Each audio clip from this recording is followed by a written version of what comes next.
Welcome to the Ardent Archives, a ministry of North Clay Baptist Church. Here we explore the writings of church history in order to edify and equip the saints in their ongoing discipleship.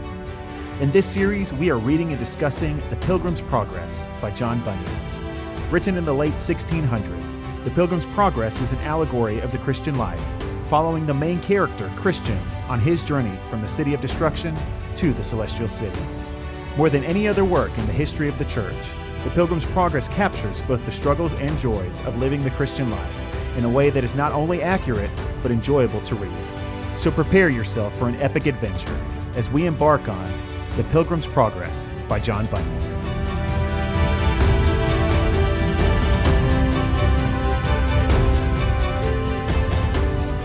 Chapter 18, Mr. Buy-ins. So I saw that quickly after they left the fair, they overtook one who was ahead of them, whose name was Buy-ins. They said to him, "What country are you from, sir? And how far do you intend to go this way?" He told them that they came from the town of Fair Speech, and he was going to the celestial city. But he did not tell them his name. "From Fair Speech?" Christian exclaimed. "Are there any godly people living there?" "Yes," said Buy-ins. "I certainly hope so."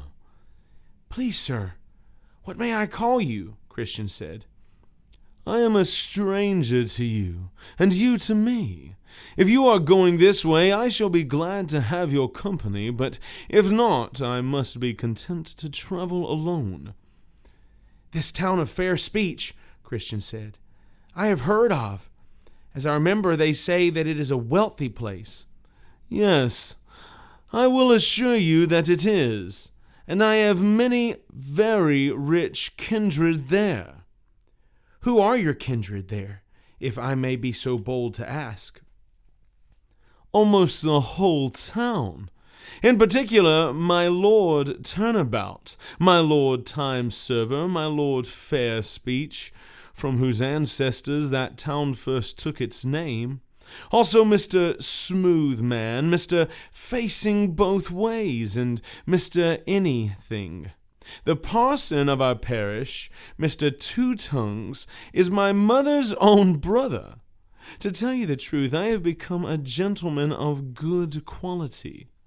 My great-grandfather was but a waterman, looking one way and rowing another, and I got most of my estate by the same occupation." "Are you a married man?" "Yes, my wife is a very virtuous woman, and the daughter of a virtuous woman. She was my Lady Faining's daughter. Therefore she came from a very honorable family. She has arrived at such a height of good breeding that she knows how to behave towards all kinds of people, whether prince or peasant." "It is true that we somewhat differ in religion from those of the stricter sort, but only in two small points. First, we never strive against wind and tide. Secondly, we are always most zealous when religion goes in silver slippers. We love to walk with religion in the street if the sun shines and the people applaud it." Then Christian stepped a little aside to his fellow hopeful, saying, "I am thinking that this is Mr. Buy-ins from the town of Fair Speech. And if so, we have as bad a knave in our company as dwells in all these parts." Then Hopeful replied, "Ask him again. I think he should not be ashamed of his own name." So Christian came up to Buy-ins again and said, "Sir, you talk as if one could serve both God and Mammon at the same time. I think I know who you are. Is not your name Mr. Buy-ins of the town of Fair Speech?" "This is not my name, but indeed it is a nickname that is given to me by some who do not like me. I must be content to bear it as a reproach, as other good men have borne reproach before me." "But did you ever give an occasion for men to call you by this name?" "Never, never. The worst that I ever did was that I always had the wisdom to go along with the current ways of the times, whatever they were. I was always lucky enough to prosper thereby. But if the malicious cast such reproachful names upon me, then let me count them a blessing. I thought indeed that you were the by-ends that I have heard of, and I think that this name belongs more properly to you than you are willing to admit. Well, if you thus think so, I cannot help that. I am sure that you shall find me to be a good companion, if you agree to take me along with you. If you will come with us, then you must go against the wind and tide, which I perceive is against your desires. You must also own religion when in his rags, as well as when in his silver slippers. You must stand with him too when he is bound in iron chains, as well as when he walks the streets with applause. You will not be my judge, nor impose your views upon me. Allow me to do as I think best, and let me go with you. You shall not go a step further with us, unless you intend to do as we proposed. Then by-ends retorted, I shall never desert my old principles, since they are both harmless and profitable. If I may not go with you, then I must do as I did before you caught up with me, travel by myself until I meet with someone who will be glad for my company. Now I saw in my dream that Christian and Hopeful forsook Mr. By-ends and kept their distance ahead of him. Looking back, they saw 3 men following him. As they came up to him, he made a very low bow as he greeted them, and they gave him a compliment. The men's names were Mr. Hold the World, Mr. Moneylove, and Mr. Save All.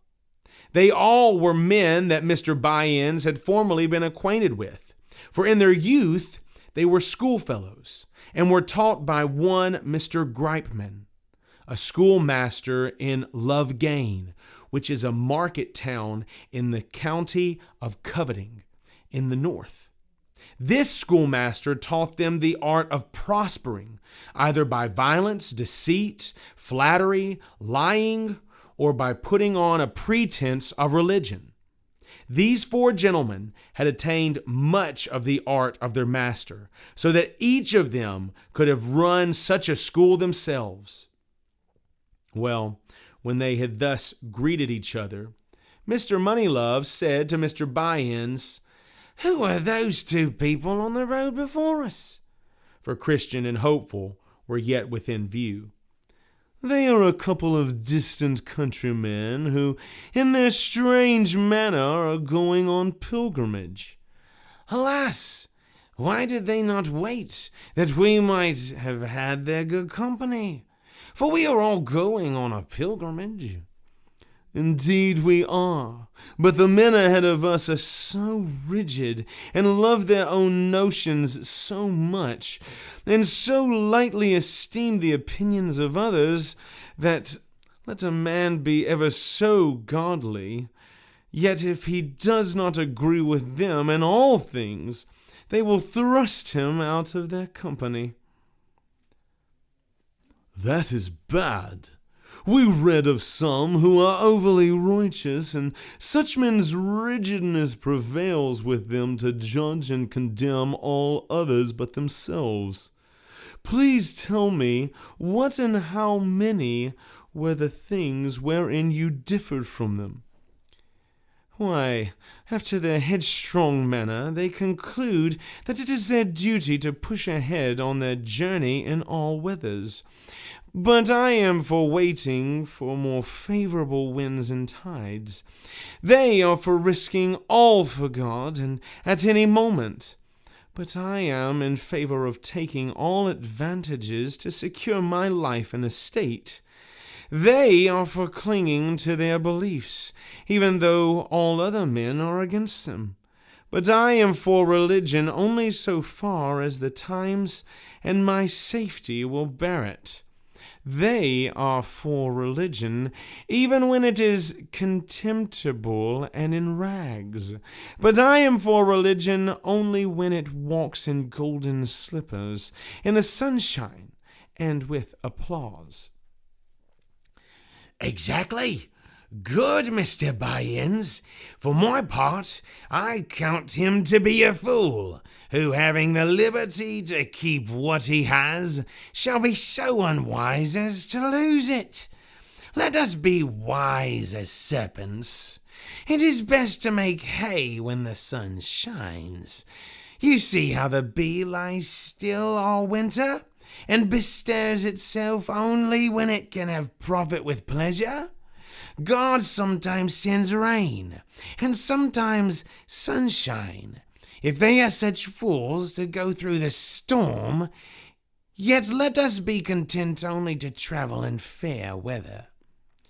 For my part, the religion that I like the best allows us to have God's earthly blessings, for it is only reasonable that since God has bestowed upon us the good things of this life, that he would have us keep them for his sake. Abraham and Solomon grew rich in religion, and Job says that a good man shall lay up gold as dust. But we must never be as the men ahead of us, if they are as you have described them. I think that we are all agreed on this matter, and therefore we need no more discussion about it. Indeed, we need no more discussion about this matter. For the one who believes neither scripture nor reason, and you see that we have both on our side, neither knows his own liberty, nor seeks his own safety. My brethren, as you know, we are all going on pilgrimage.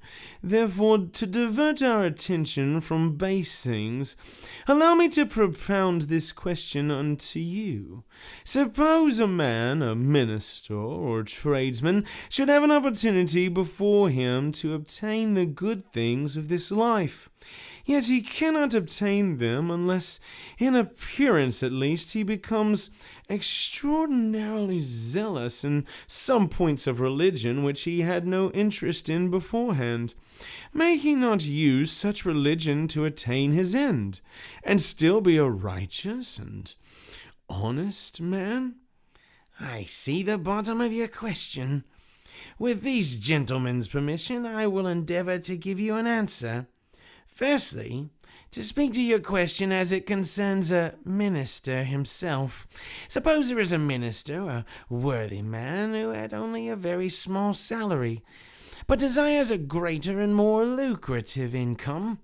He now has an opportunity of getting it, but only by being more studious, by preaching more frequently and zealously, and because the disposition of the people requires it, by altering some of his principles. For my part, I see no problem with a minister doing this. Yes, and a great deal more besides, and still remain an honest man. I say this for the following reasons. First, it cannot be denied that his desire for a larger income is lawful, since it is put before him by Providence. So then, he may strive to obtain it without his conscience raising any questions. Secondly, his desire for a more lucrative income makes him more studious, a more zealous preacher, and so forth, thus making him a better man. Yes, it also makes him improve his natural abilities, which is according to the mind of God. Thirdly, as for his complying with the disposition of his people by altering some of his principles so that he may better serve them, this indicates, 1, that he is of a self-denying temperament, 2, that he is of a sweet and winning demeanor, and 3, that he is more fit for the ministerial office. Finally, I conclude then that a minister who changes a small salary for a greater one should not, for so doing, be judged as a covetous person. Rather, since he has improved his abilities and industry, he should be counted as a worthy minister who has expanded his opportunities to do good. And now to the second part of your question, which concerns the tradesman you mentioned. I suppose such a one has but a poor shop, but by becoming religious he may increase his market, get more and far better customers to his shop, and perhaps even get a rich wife. For my part, I see no problem why this may not be lawfully done. I say this for the following reasons. First, to become religious is a virtue, regardless of whatever reason he becomes so. Secondly, nor is it unlawful to get a rich wife, or more customers to his shop. Lastly, the man who gets these by becoming religious gets that which is good from those who are good by becoming good himself. So then, here is a good wife and good customers and good gain, and all these just by becoming religious, which is good. Therefore, to become religious to get all these is a good and profitable endeavor. This answer made by Mr. Moneylove to Mr. Buy-in's question was highly applauded by them all. They therefore concluded that it was most wholesome, advantageous, and unable to be contradicted. Because Christian and Hopeful had opposed Mr. Buy-in's previously, they jointly agreed to challenge them with the same question as soon as they caught up with them, for they were still within sight. But they decided that old Mr. Hold the World and not Mr. Buy-in's should propose the question to them, for they supposed that Christian and Hopeful's discussion with Mr. Hold the World would be less heated. So they called after Christian and Hopeful, and they stopped and stood still until the four men caught up to them. After a short greeting, Mr. Hold the World put forth the question to Christian and Hopeful, and asked them to answer it if they could. Even a babe in religion may answer 10,000 such questions. For if it is unlawful to follow Christ for mere loaves, then how much more abominable is it to attempt to make him and religion into an instrument to gain and enjoy the world? Nor do we find any other than heathen, hypocrites, devils, and sorcerers who are of this opinion. First, the heathen are of this religion. For when Hamor and Shechem desired to obtain the daughter and the cattle of Jacob, they were told that there was no way for them to procure them but by becoming circumcised. So they reasoned, will not their livestock and their property all become ours? Therefore let us consent to their request. Jacob's daughter and his cattle were that which they sought to obtain, and their religion was the stalking horse they made use of in attempting to procure them. You may read the whole story in Genesis 34:20 through 23. Secondly, the hypocritical Pharisees were also of this religion. Long prayers were their pretense, but to get widows' houses was their intention, and greater damnation was their judgment from God. Thirdly, Judas, the devil, was also of this religion. He was religious for the money bag, that he might get gain, but he was lost, cast away, and became the very son of perdition. Fourthly, Simon the sorcerer was of this religion also, for he desired the power of the Holy Spirit so that he might make gain. His condemnation from Peter's mouth was suitable. May your money perish with you because you thought you could purchase the gift of God with money. Fifthly, I am also mindful that the man who takes up religion for the world will also throw away religion for the world. For as surely as Judas contrived to obtain the world by becoming religious, so just as surely he also sold his master and religion for money. Therefore, to answer the question affirmatively, as you have done, and to accept such an answer as satisfactory, is both heathenish, hypocritical, and devilish, and your reward will be according to your works." Then they stood staring at each other, not knowing how to answer Christian. So there was a long silence among them. Therefore, Mr. Byans and his friends began to lag behind so that Christian and Hopeful might travel on ahead of them. Hopeful approved of the soundness of Christian's answer. Then Christian said to his fellow traveler, "If these men cannot stand before the sentence of men, then what will they do when they stand before the sentence of God? And if they are speechless when dealt with by vessels of clay, then how will they respond when they are rebuked by the flames of the devouring fire?"